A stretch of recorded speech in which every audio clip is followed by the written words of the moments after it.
तो बिरलासॉफ्ट की financial year 2023 की थर्ड क्वार्टर की unaudited stand alone financial result आप लोगों के सामने है। एंड यहाँ पे जितने भी सारे फिगर्स दिया हुआ है वो सब मिलियंस पे है, सिर्फ और सिर्फ इस कंपनी की ईपीएस डेटा को छोड़ के।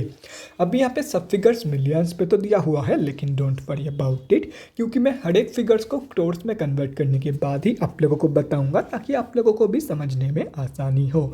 तो गाइस, सबसे पहले हम लोग इस कंपनी की इनकम चेक करते हैं। सो दिसंबर 2022 की क्वार्टर में कंपनी ने अप्रॉक्सीमेटली 632.87 करोड़ का इनकम जनरेट किया है। और अगर ये सितंबर 2022 की क्वार्टर एंड दिसंबर 2021 की क्वार्टर से कंपेयर किया जाए, तो सितंबर 2022 की क्वार्टर में कंपनी ने अप्रॉक्सीमेटली 610.74 करोड़ का इनकम जनरेट किया था। एंड दिसंबर 2021 की क्वार्टर में अप्रॉक्सीमेटली 544.22 करोड़ का इनकम।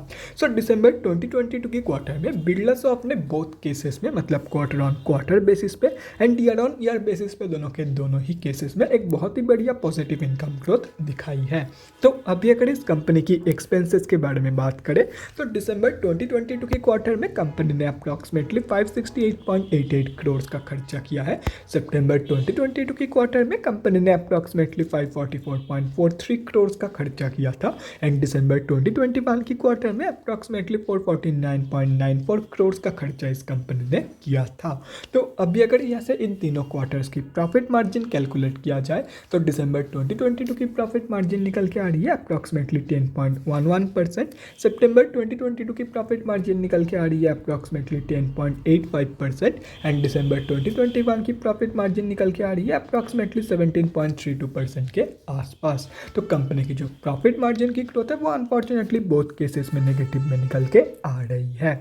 तो अभी अगर इस कंपनी की नेट प्रॉफिट, मतलब प्रॉफिट आफ्टर टैक्स के बारे में बात करें, तो दिसंबर 2022 की क्वार्टर में कंपनी ने अप्रॉक्सीमेटली 47.23 करोड़ का प्रॉफिट पोस्ट किया है।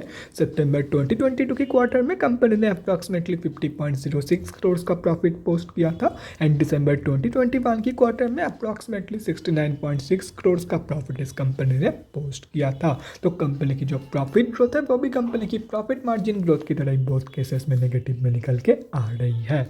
और रही बात कंपनी की ईपीएस की, मतलब अर्निंग्स पर इक्विटी शेयर की, तो दिसंबर 2022 की ईपीएस वैल्यू निकल के आ रही है 1.72 की।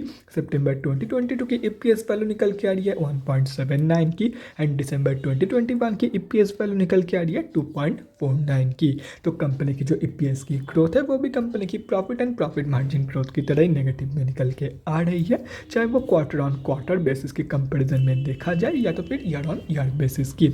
सो अभी अगर ओवरऑल देखा जाए, तो सिर्फ और सिर्फ कंपनी की इनकम ग्रोथ को छोड़ करके बाकी कंपनी की profit margin, profit and EPS growth negative में है। एंड अगर आप लोग यहाँ पे ध्यान से देखोगे तो कंपनी की प्रॉफिट मार्जिन एंड ईपीएस जो है वो टाइम के साथ साथ धीरे धीरे रिड्यूस हो रही है। एंड अगर ऐसे ही चलती रही तो नो डाउट एक पॉइंट ऑफ टाइम में आकर के कंपनी की प्रॉफिट मार्जिन नेगेटिव में चली जाएगी, कंपनी प्रॉफिट की जगह पे लॉस पोस्ट करेगी एंड कंपनी की जो ईपीएस के फिगर्स है वो भी नेगेटिव में चली जाएगी। So at the end of the day Birlasoft ने दिसंबर 2022 के क्वार्टर में बहुत ही वीक परफॉर्म की है।